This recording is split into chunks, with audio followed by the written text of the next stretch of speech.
Halo Barai Supi, Sampurasun. Selamat datang di channel gua, tempat kalian cari informasi seputar dunia perfilman.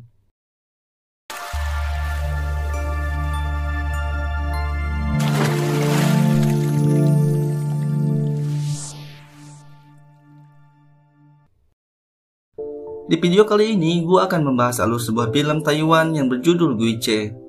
Film ini rilis pada tahun 2021 bergenre horor komedi.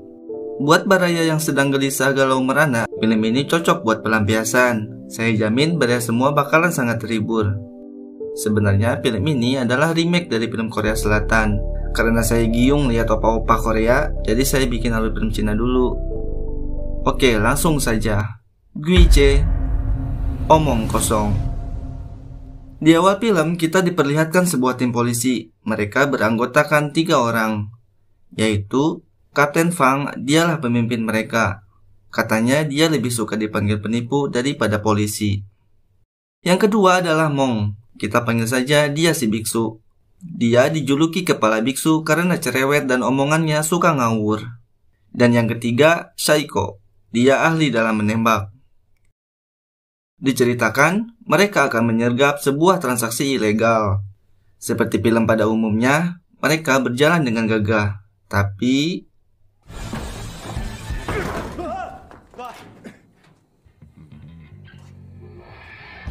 ternyata pintu itu dibuka keluar, bukan ke dalam seperti pada umumnya. Mereka pun masuk dan menyergap para target. Tiba-tiba Saiko menembak persis di samping telinga Kapten Pang. Tentu saja itu membuat telinganya sakit. Kapten Pang pun berbalik, maksudnya mau marah. Tapi Saiko menembak lagi, dan persis di samping telinga Kapten Pang yang satunya lagi. Tentu saja itu membuat telinga Kapten Pang ketorekan dan jengkel sekali. Diceritakan mereka sudah menangkap penjahatnya. Kapten Pang segera memeriksa barbuk alias barang bukti. Dari sekian banyak perhiasan, yang paling berharga di sana adalah berlian. Ketika si biksu menghitung, mereka berjumlah 8 orang. Tetapi salah satu penjahat bilang, "Kok 8? Kita mah 7 bro." Secepat kilat satu orang di antara mereka menyandra Kapten Pang. Ini orang gak tahu siapa. Penjahat bukan, polisi bukan. Orang itu cepat sekali merebut berlian dari tangan Kapten Pang, dan dia segera kabur. Tetapi Kapten Pang dengan gesit mengejarnya.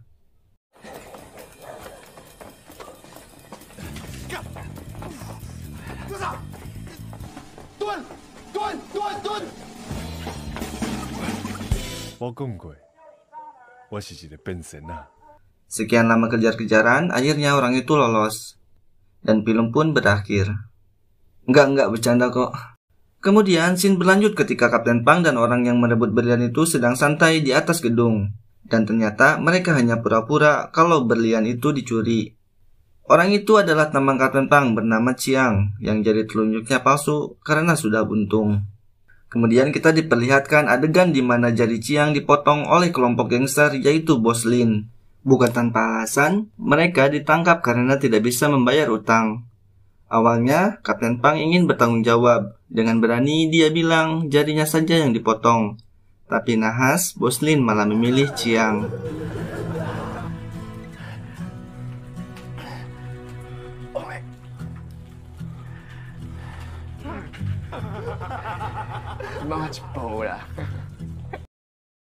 Kita kembali saat mereka bersantai di atap. Dan sekarang kita tahu kalau berlian itu akan disetorkan kepada bos gangster bernama Bos Lin untuk membayar hutang.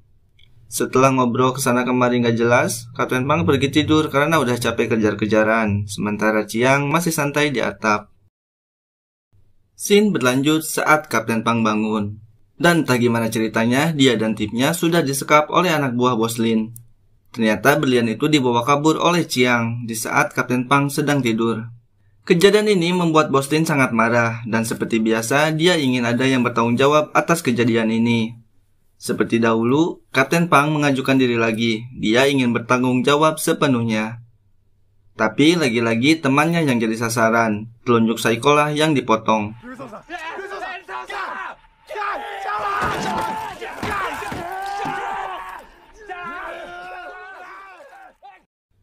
Bos Lin yang marah memberikan waktu 48 jam. Berlian itu harus segera ditemukan oleh Kapten Pang. sementara teman-temannya menjadi jaminan agar dia tidak ikut kabur. Tetapi Kapten Pang keberatan kalau sendirian, karena mencari orang itu susah katanya. Bos Lin kemudian mengizinkan si biksu dan salah satu anak buahnya ikut, sementara Saiko tetap jadi sandera. Ini orangnya. Penampilannya saja yang keren, tetapi aslinya koclak. Mereka pun mencari Chiang. Tidak sulit untuk mencari lokasinya, karena Kapten Pang memasang spyware atau alat pelacak di ponsel Chiang. Karena alat itu sudah lumrah di kepolisian. Di perjalanan, anak buah si bos bercerita kalau dia juga korban kekejaman si bos, dan sekarang jadinya baru selesai disambung lagi. Alasannya sih sederhana, ketika ada informasi kalau di kelompoknya ada penyusup, si bos punya cara yang aneh untuk mengetahui siapa mata-matanya, yaitu dengan cara pengambilan suara terbanyak. Dialah yang sial dan terpilih. Kesialannya semakin sempurna, sesaat setelah jarinya dipotong, barulah penyusup asli itu ditemukan. Dia juga bercerita kalau sebenarnya dia tidak mau jadi gangster. Cita-citanya semasa kecil adalah menjadi seorang polisi. Dari sinilah dia dipanggil junior oleh Kapten Pang dan si biksu karena kasihan. Kemudian Shin memperlihatkan Chiang yang sedang berusaha kabur.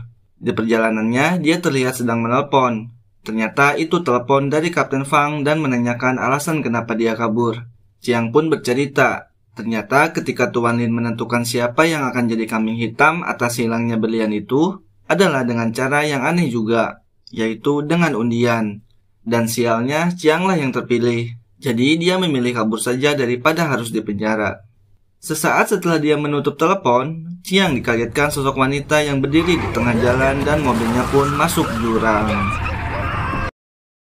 Ketika Chiang sadar, kesialannya masih terus berlanjut.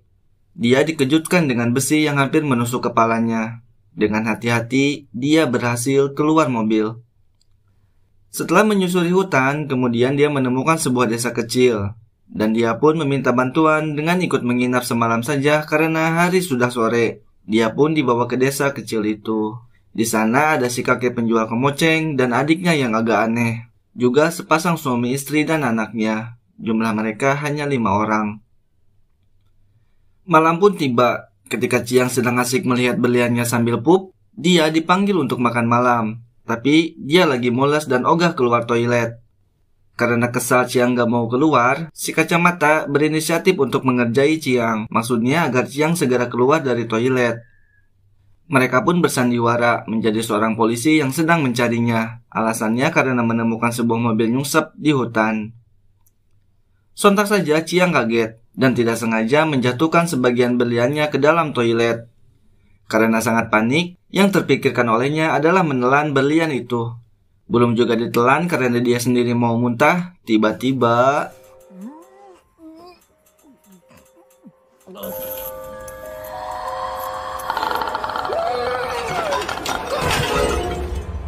dia dikejutkan dengan hantu wanita berbaju putih. Chiang pun terpeleset dan kepalanya menghantam kloset sampai pecah. Kejadian itu membuat warga desa kaget sekali dan kebingungan. Sedang mencari solusi gimana cara menolong Chiang, si kakek tidak sengaja melihat berlian itu. Mereka pun membawa Chiang dan menunggu dia bangun. Mereka menunggu sangat lama, tetapi Chiang tidak bangun-bangun juga. Dan mereka berinisiatif membuang mayat Chiang dan mengambil berliannya.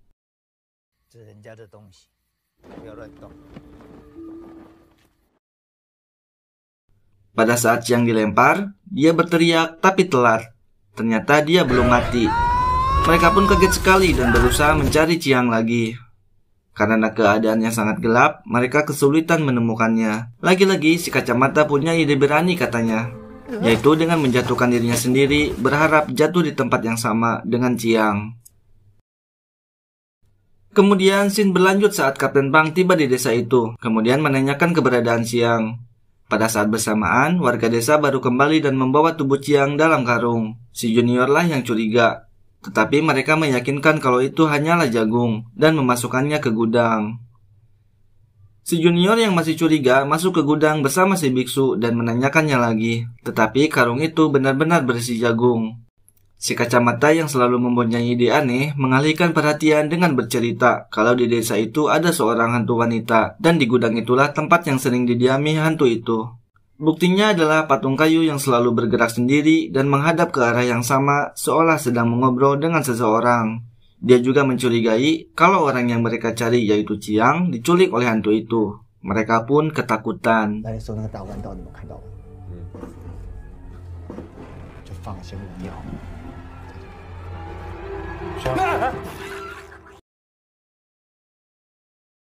Karena cerita menakutkan itu, si biksu merasa mules dan pergi ke toilet, sementara si kacamata dan temannya pergi menyelesaikan pekerjaannya. Tinggallah si junior sendirian di gudang itu.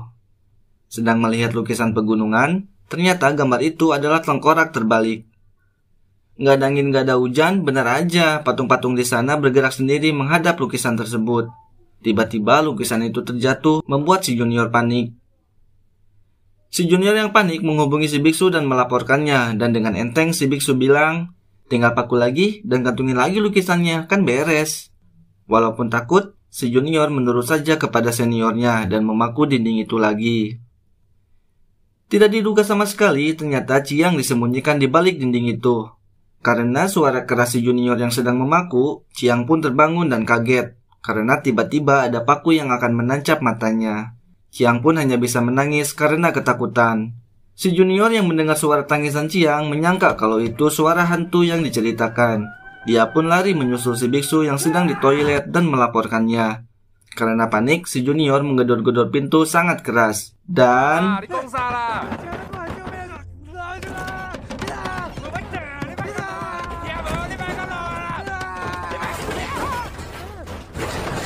toilet yang riot pun ambruk.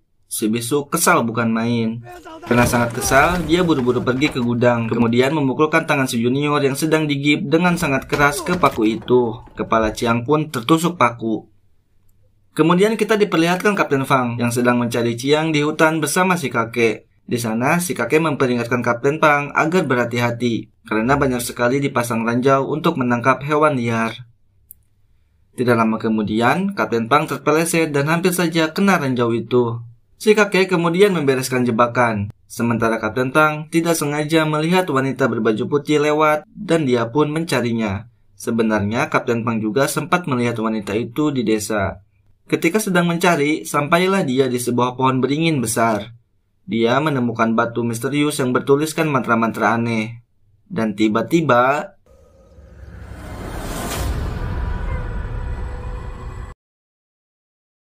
Kapten Fang berciuman dengan hantu wanita itu seperti adegan di film Spider-Man, dan dia diperlihatkan sepintas kejadian masa lalu yang dialami wanita itu. Ternyata wanita itu dibunuh di suatu rumah yang tidak jauh dari desa.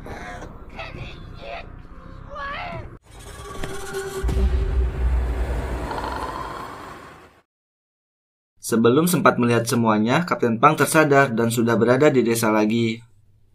Sedang keheranan atas kejadian itu, si junior memberitahu Kapten Fang kalau Bos Lin meneleponnya. Ternyata itu video call, dan Kapten Fang ditunjukkan kondisi Saiko yang sedang disiksa.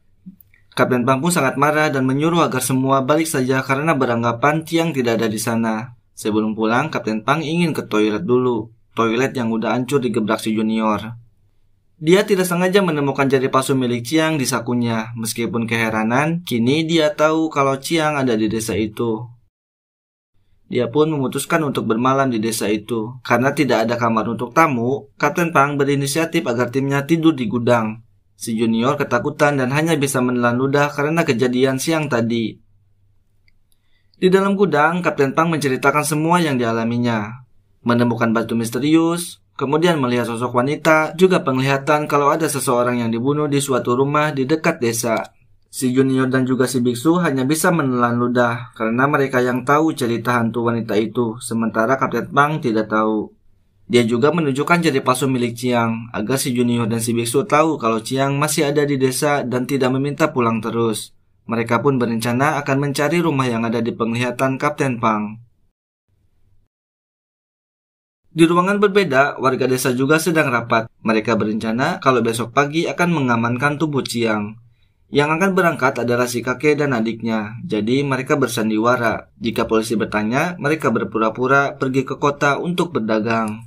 Keesokan paginya, Kapten Pang menyadari kalau si kakek dan adiknya tidak ada. Dia pun bertanya untuk memastikannya, tetapi sesuai rencana, keluarga petani itu berbohong. Kapten Pang yang kesal mengeluarkan pistolnya dan mengancam mereka, tetapi mereka mengatakan kalau si kakek pergi untuk berdagang. Kemudian Kapten Pang meminta maaf kalau itu sudah keterlaluan, dan dia melihat tali sepatunya lepas. Dia pun menitipkan pistolnya kepada si petani. Setelah beres dengan tali sepatunya, tanpa diduga,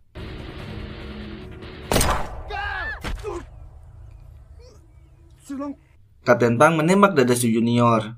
Dia berkata kalau pistol itu sudah penuh dengan sidik jari si petani. Jadi dia bisa leluasa menggunakan pistol itu tanpa takut disalahkan. Kemudian dia memukulkan pistol itu ke bebenguk si petani sampai berdarah. Dan dia bertanya lagi kemana si kakek dan adiknya. Meski sudah sangat terdesak, tetapi tetap saja keluarga petani itu kekeh dengan kebohongannya. Kapten Pang pun menyerah. Dan kemudian dengan mata dos meminta maaf lagi, kemudian pergi. Ternyata si junior memakai rompi anti peluru. Dan itu hanya pura-pura. 不过如果你们想投诉呢，欢迎。阿生，你攬把幾號人工？ 我的嘛是35公分。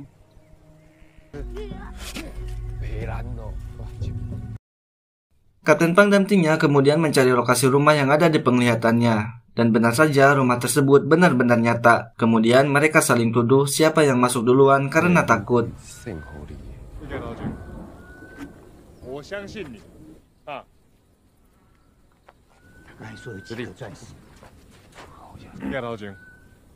Pada saat bersamaan, si kakek dan adiknya kebetulan akan mengubur tubuh Chiang di sana. Menyadari kalau polisi juga ada di sana, mereka kabur lagi dan kembali ke desa membawa tubuh Chiang. Kita ceritakan Kapten Pang lagi. Mereka sudah memasuki rumah itu dan si biksulah yang memimpin. Dengan berhati-hati karena ketakutan. Mereka dikejutkan dengan suara telepon yang berdering. Karena kaget, si junior menembakkan pistol karet mainannya tepat ke telinga Kapten Pang. Sontak saja Kapten Pang kaget dan menembakkan pistol sungguhan hampir mengenai si biksu. Setelah mereka tenang, si biksu berkata serius kalau hantu itu takut dengan aura kejantanan. Dengan otomatis dan secepat kilat, si junior melepas semua bajunya. Dan di sini kita tahu kalau kepala si junior pitak. Sedang debat soal baju si junior, tiba-tiba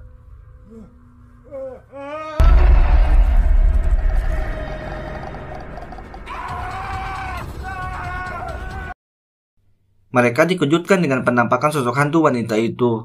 Si biksu yang berada paling depan refleks menembakkan pistolnya tetapi macet. Ketika dia berbalik, Kapten Pang dan si junior udah mampret duluan.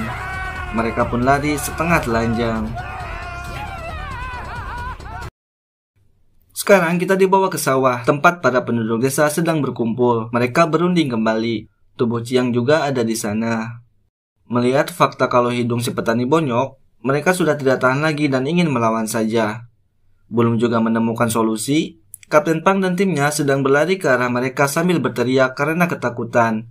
Warga desa pun panik dan kemudian, seperti biasa si kacamata punya ide yang aneh. Chiang pun dijadikan orang-orangan sawah.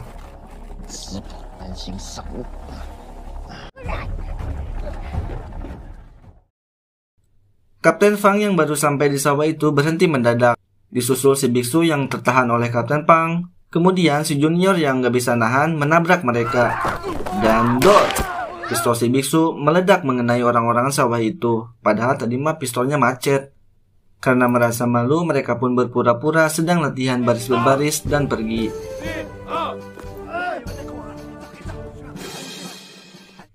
Dirasa sudah aman, warga desa bermaksud mindahin tubuh si Chiang. Dan tiba-tiba datang seorang petugas lantas. Petugas itu datang untuk memeriksa karena pembatas jalan dekat situ ada yang rusak. Secara kebetulan, petugas lantas itu menginjak selongsong peluru dan kemudian melihat kaki orang-orang sawah yang berdarah. Sekejap mata, warga desa sudah memegang senjata. Dan akhirnya petugas itu pun kabur. Tapi nahas dia tertangkap dan dibunuh mereka.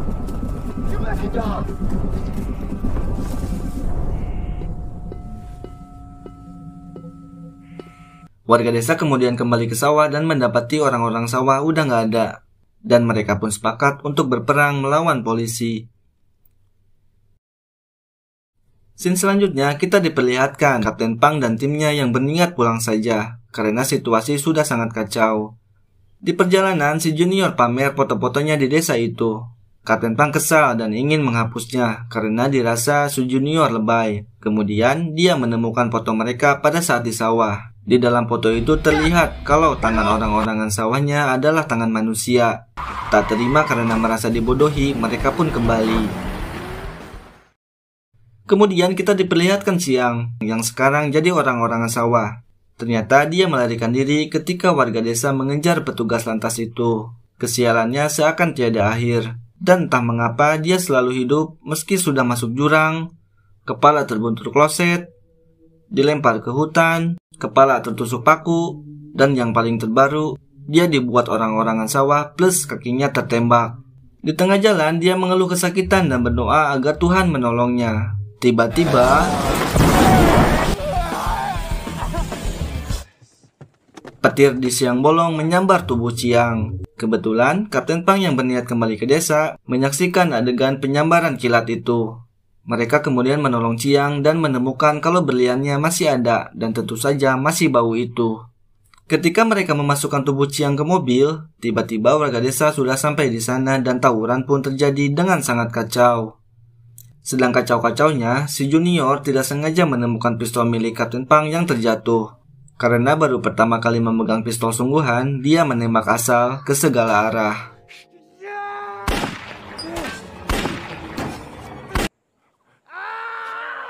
Tangki mobil dan kaki si kacamata lah yang tertembak. Mereka pun panik kemudian buru-buru masuk mobil dan kabur. Si kapten di jok kanan depan, si biksu dan si Junior di jok belakang. Sedang serius mengobrol tentang tawuran tadi, mereka sadar kalau mobil siapa yang nyetir.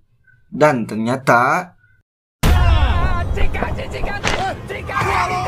hantu wanita itulah yang nyetir. Mereka panik dan mobilnya pun terbalik. Sesaat sebelum kecelakaan, Kapten Pang mendapat penglihatan yang lebih jelas tentang nasib wanita itu. Dahulu, si kakek itu adalah buronan yang kabur.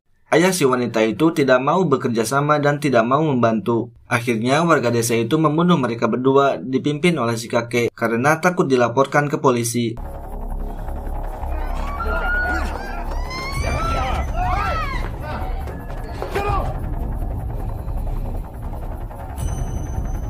Kemudian hantu itu menjelaskan kalau selama ini dia tidak bermaksud menakut-nakuti mereka. Dia hanya meminta tolong, tetapi momennya saja yang tidak pas dan dialah yang memasukkan jari palsu milik Chiang ke dalam saku Kapten Pang. Kemudian Kapten Pang terbangun dan mendapati mobilnya terbakar. Mereka pun keluar mobil untuk menyelamatkan diri. Sesaat kemudian, mereka baru ingat kalau tubuh Chiang masih di dalam mobil. Mereka segera mengeluarkannya, tetapi naas, tubuh Chiang sudah terbakar. Karena panik api yang semakin besar, dengan watados mereka menginjak-injak Chiang, bermaksud memadamkan api. Tetapi dasar Chiang yang apes, dia belum juga mati dan masih saja harus merasakan penderitaan. Putus asa dengan keadaan, Chiang meminta Kapten Pang untuk menembaknya saja agar penderitaan dia berakhir. Tetapi Kapten Pang tidak mau melakukannya dan mengangkat tubuh Chiang bermaksud akan berusaha menolongnya. Tapi nahas, pistol milik si bisu yang masih di dalam mobil terbakar dan kemudian meledak, menembak tepat di titik vital Chiang. Di jantung 2 peluru, 1 di burungnya dan 1 lagi di kepala. Tidak terima itu, Kapten Pang ingin kembali dan membalas kepada warga desa. Akhirnya mereka mengatur siasat, mereka menyebar. Si Junior lari membawa mayat Chiang dan dikejar oleh pasangan suami istri. Kali ini Chiang benar-benar udah mati ya. Si biksu melawan adik si kakek yang suka ritual aneh di kamarnya. Sementara Kapten Pang kembali ke desa. Scene memperlihatkan si kacamata berada di rumah. Mungkin karena kakinya yang tertembak, jadi dia pulang saja. Tapi dia yang suka punya ide aneh malah mencari berlian yang disembunyikan si kakek. Dan benar saja dia menemukannya. Tapi nahas si kakek mengetahuinya dan langsung membunuh si kacamata. Sedang membersihkan darah, si kakek dikejutkan dengan kehadiran Kapten Pang. Sadar akan bahaya, si Kapten Pang ingin mengeluarkan pistolnya. Tapi pistolnya tidak ada, hilang pada saat tawuran tadi siang. Dia pun lari dikejar si kakek ke hutan. Scene berlanjut menampilkan si Junior yang sedang dikejar pasangan suami istri Edan. Dan tak lama kemudian dia tertangkap juga. Ternyata pistol Kapten Pang diambil oleh si istri petani itu. Si Junior pun tak berdaya. Si istri juga baru pertama kali memegang senjata sungguhan. Pada saat pistol ditembakkan, slide atau kokangan pistol itu mental dan menusuk jantung si istri. Dan pelurunya malah menembak leher suaminya. Si Junior pun selamat. Sementara itu, si biksu terlihat kewalahan karena lawannya yang sangat aneh. Dia seperti dirasuki macam-macam dewa dalam dongeng. Ada Nacha, Guan Yu Dinasti Warrior, bahkan Sun Gokong. Ketika mau berganti roh lagi, si biksu dengan cepat menyerangnya dan berhasil mengangkat tubuh pria itu. Tetapi sebelum dibanting, tiba-tiba ada roh lagi yang masuk ke badan pria itu. Dan roh itu adalah... Ternyata itu dewa cinta. Bukannya ngeluarin jurus, malah nanya mau cewek model apa. Si biksu pun menang dengan susah payah. Kita kembali ke si kapten yang lagi dikejar si kakek yang sambil bawa golok. Dia terkena sabetan di bagian kaki dan berdarah. Darahnya mengucur dan meninggalkan jejak. Jejak darah itu memudahkan si kakek untuk mengikutinya. Ketika si kakek sedang memperhatikan jejak darah itu, dia menemukan berlian yang berserakan di tanah. Sontak saja dia segera mengambilnya. Tapi, itu adalah jebakan Kapten Pang yang sengaja menyimpan berlian di tanah untuk memancing si kakek. Si kakek pun tak berdaya dan menyerah. Bukannya menangkap si kakek, Kapten Pang malah membiarkannya di sana. Ternyata lokasi itu dekat pohon keramat yang dipercaya sangat angker. Si kakek pun mewek minta jangan ditinggalin. Dan tiba-tiba...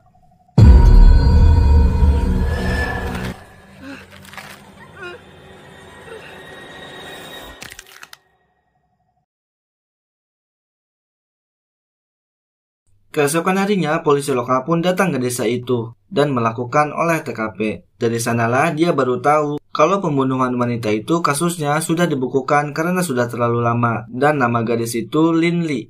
Dia adalah seorang psikiater di penjara. Scene berlanjut dengan menampilkan Kapten Pang CS datang ke markas Bos Lin. Mereka bermaksud akan menyelamatkan Saiko. Di sana mereka malah dikejutkan dengan Bos Lin yang sudah terbunuh entah sama siapa. Untuk memastikan kalau Bos Lin benar-benar mati, Kapten Pang menembak kepalanya sesuai permintaan terakhir dari Chiang.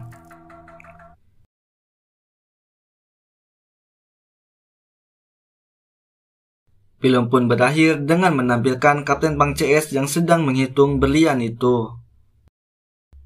Tamat, pelajaran yang bisa kita ambil adalah keserakahan itu hanya memunculkan masalah. Orang serakah hidupnya tidak akan tenang, seperti Chiang yang terus-menerus ditimpa kesialan.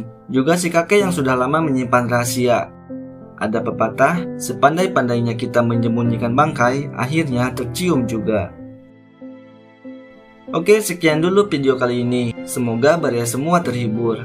Jangan lupa bahagia dan jangan lupa banyakin doa. Salam Sufi, salam kopi.